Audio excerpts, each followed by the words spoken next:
All right, y'all. U.S. Saudi nuclear deal makes no mention of normalization with Israel. IAEA safeguards report. The Trump administration plans to submit a Saudi nuclear pact to Congress within days, despite concerns over missing safeguards, Reuters reported. We know I could say the same about you, Israel. Nobody's watching over what you're doing when it comes to your nuclear weapons or anything for that matter. Uh, they just send you more money, more of our money. Anyways, they're going to submit to Congress a pact with Saudi Arabia to share nuclear power technology that does not include a plan for normalization with Israel or safeguards the U.S. has long said would stop materials from being used in nuclear weapons programs. The long discussed pact was once envisioned as one part of a broad deal that could lead to recognition of Israel. But Saudi Arabia pulled back from the responsibility during the Israel Hamas war. The administration is set to submit Congress within days a document known as a 123 agreement that will be signed by U.S. Energy Secretary Chris Wright and Saudi Energy Minister Abdulaziz bin Salman, two sources told Reuters. The two signed a preliminary agreement in Riyadh last year. The Department of Energy did not immediately respond to requests for comments. The agreement refers to Section 123 of the U.S. Atomic Energy Act of 54 and is required to permit the U.S. government and American companies to work with entities in the kingdom to develop a multi-billion-dollar civil nuclear industry. And it does not bar them from a pathway to nuclear weapons. The agreement does not include the gold standard that would block the kingdom from enriching uranium and reprocessing spent nuclear fuel, both of which are potential pathways to nuclear weapons, said the sources familiar with the agreement.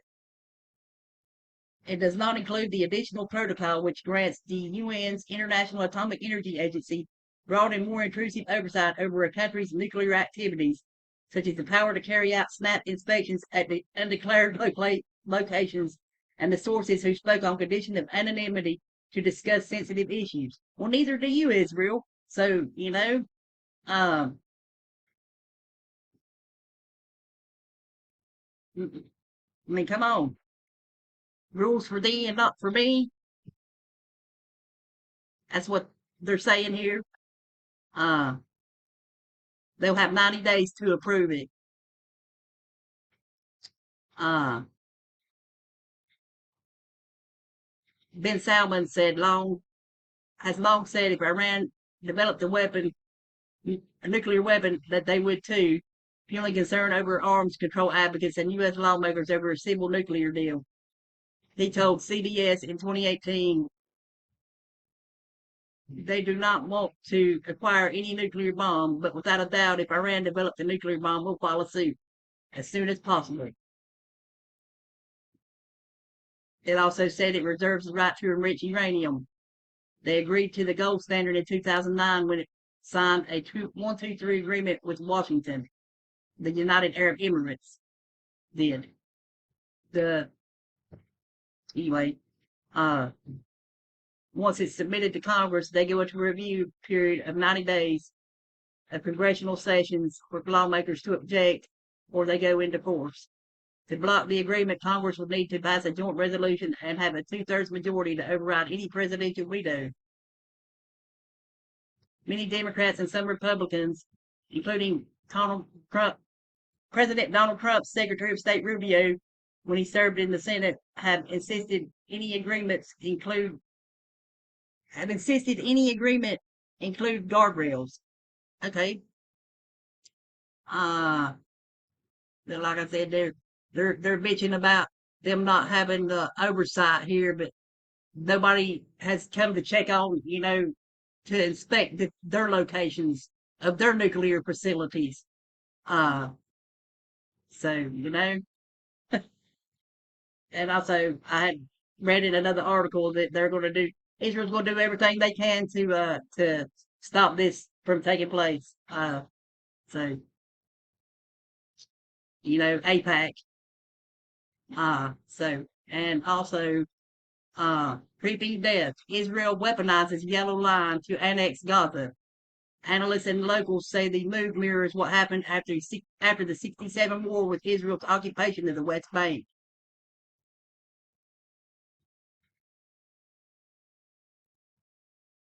This is from today. The Israeli military in Gaza only needs to move a yellow concrete block a few meters to rewrite the geography on the ground, originally placed as field markers following the ceasefire to separate Israeli forces from areas slated for withdrawal. These blocks have transformed into an advancing front line. According to the Office for the Coordination of Humanitarian Affairs, this restricted access zone, which Israel calls the Yellow Line, expanded to cover 64.9% of the Gaza Strip by June 2026, up from 53% earlier in the year. For Palestinians, these shifting markers are a daily reality of forced displacement.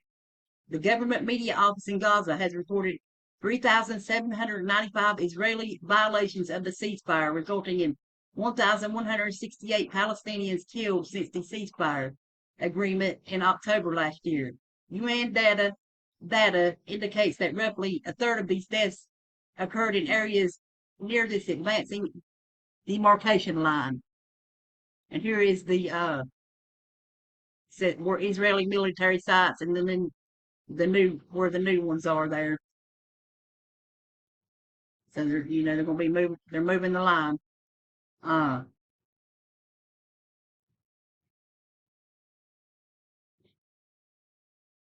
it says following evacuation orders broadcasted by Israeli quadcopters on the evening of Friday, July 17th, Hazim Saeed, a resident of Eastern Deir El Balah, however you say that, I'm sorry, told Al Jazeera that military vehicles advanced under the cover of darkness.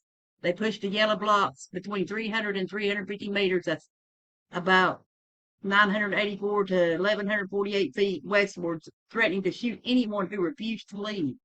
The sudden shift placed the concrete barriers directly on Sultan Osman Street, confiscating vast agricultural and residential lands belonging to the Abu Garaba, Abu Ghaliba, and Abu Blima and Al Tahuni families. I'm sorry if I mispronounced this stuff.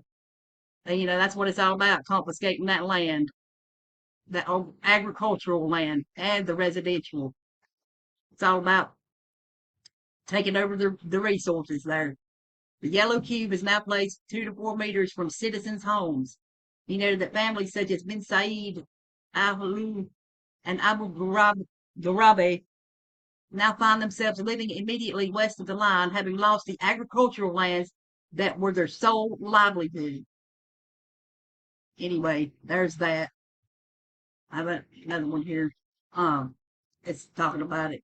It said Israel is building a miles-long earthen barrier inside Gaza, entrenching its division. This was from yesterday.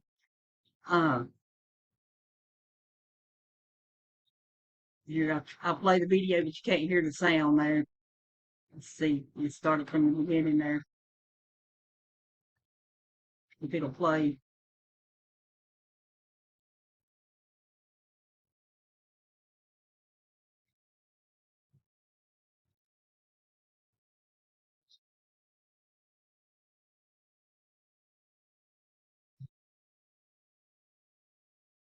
Anyway, I'll leave the links for this stuff below. You check it out. Uh, there'll be other various links with it as well too. So that I didn't go over. So Israeli military is quietly but quickly building a giant earthen barrier separating the over 50% of the Gaza Strip it controls from the rest of the territory, according to satellite imagery, further entrenching the division of the tiny Palestinian enclave. More than 23 kilometers, 14 miles, have been constructed in recent months, running through Palestinian communities demolished by the military. That's equivalent to more than half the length of the coastal strip, which is some 40 kilometers, 25 miles long, and 11 kilometers, 7 miles wide, and home to over 2 million Palestinians.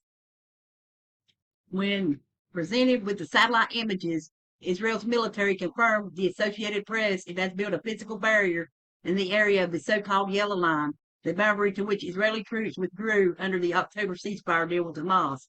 The line was envisioned in the U.S.-backed agreement as a temporary division of the territory pending a fuller Israeli withdrawal. But as the truce stagnates, it appears Israel is digging in, heightening Palestinian fears that the line is morphing into a border. Neither U.S. Central Command, which is tasked with monitoring the ceasefire, nor the Board of Peace, the body led by U.S. President Donald Trump, met to eventually oversee Gaza, would comment on the barrier. Along with the barrier, the military told AP it has developed a security zone around the line equipped with intelligence and technological assets. It declined to give details on the route of the barrier when asked how far it would be extended. It said the barrier aimed to prevent infiltration and protect Israeli troops and Israeli communities near Gaza. Bullshit. Uh, Security zone. Come on. These poor people, you know, we're all next. Uh, Anyways, y'all take care out there. Make sure you check out Starfish Troopers here at 3 o'clock, my time, Eastern time, and 8 p.m. UK time. This is just, wow, uh, not surprised anymore by what these evil people do anymore. But there you go. Take care, y'all. I'll see y'all on the next one.